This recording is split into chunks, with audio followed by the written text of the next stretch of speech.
pag ikaw yung may suot ng shirt ko, sobrang sexy. Kalma, ako lang to. Good morning. I can't wait to wake up beside you every day. Alam mo, the feeling is mutual.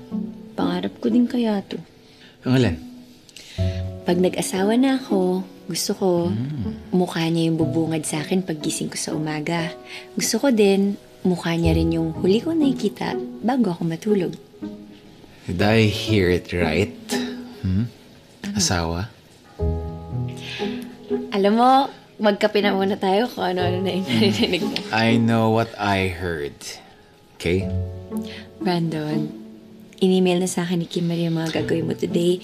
No, I don't wanna work. No work. Hindi pwede yun. Well, cancel all my meetings. Bakit? Anong gagawin mo today? I'll marry you.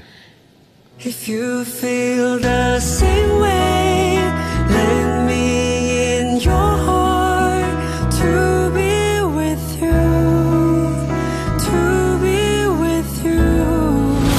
Proposal, may mga ganun na bang Ay, wala. Bata pa ako. Si Paolo muna. O, Pao, ikaw dapat. Dapat si Paolo muna. Tapos pag siya na, okay, ako na. Siya ay magpapropose sa'yo. Yung hindi. Ginulo yun, no? Pero hindi. Siya muna. Pero ikaw na. Nag-nervous giggle. May lagkit natin. Again, thank you guys. Iloko ka ni Vice about the... Buhay ka pa. Buhay ka pa. Buhay ka pa. Kalma, ako lang to. Kalma, ako lang to. A few moments later.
Iwanan salamin, kailan mo ba